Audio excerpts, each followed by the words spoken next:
Module 3, Understanding Responses to a Cancer Diagnosis. There's a particular part of this training that gets into grief and loss. Now, we're talking about cancer survivors and helping people to deal with that aspect and still having hope. But we have to be able to make sure that we have worked through our loss issues, and that if they have loss issues, we need to be able to make sure that we know how to help them with that. When we are in that phase of diagnosis, and I think when that patient is there, there's only a small part of what they see. Their vision and their perspective of what is going on is limited to just this. That's it. They can't see beyond it.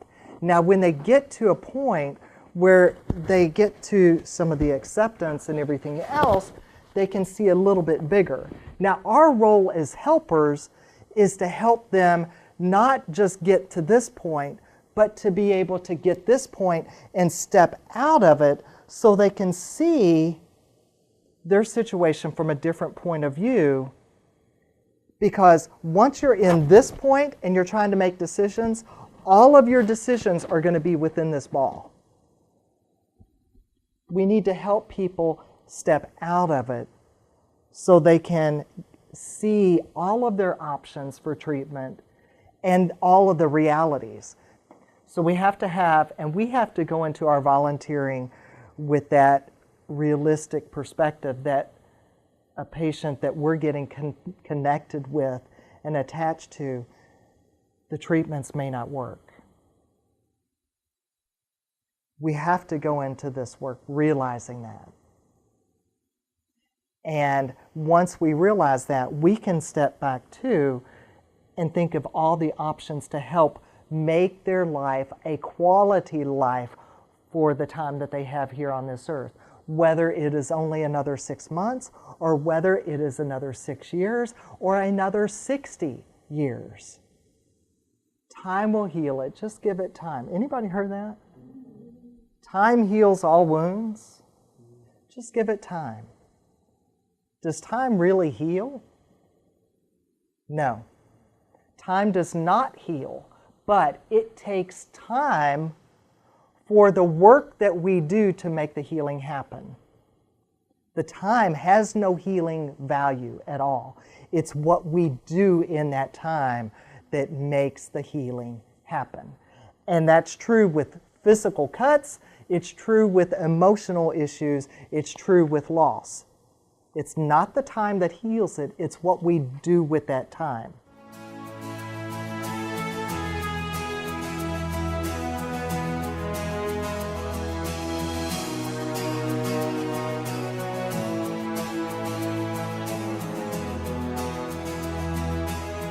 You can't just move on from a crisis in your life. You take that with you, and you take everything that you've learned in that journey along the way.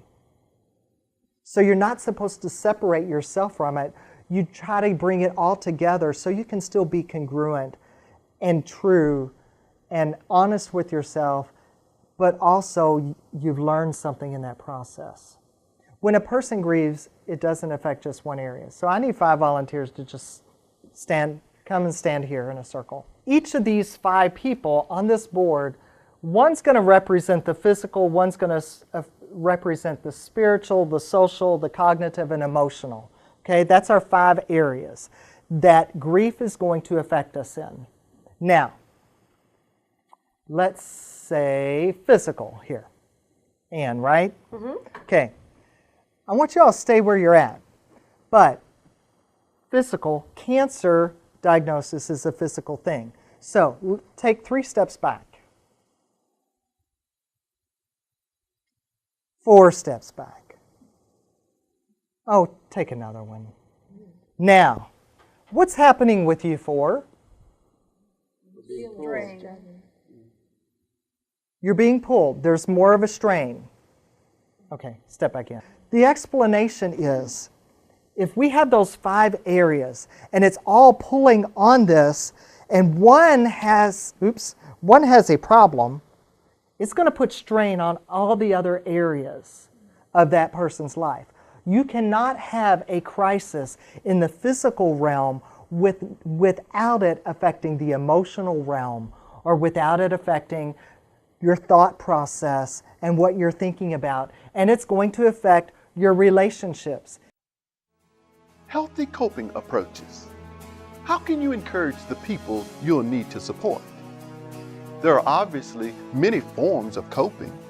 Some of the more common approaches include crying, exercising, talking to others, being in nature, creating something, spending time with animals, laughing with friends, or even hurling tomatoes, ice, or cheap china at a wall. Another common and effective approach is to encourage one day, one moment at a time. You can assist your referral in identifying questions they have for their doctor and medical team. Get information. How much is helpful will vary from person to person.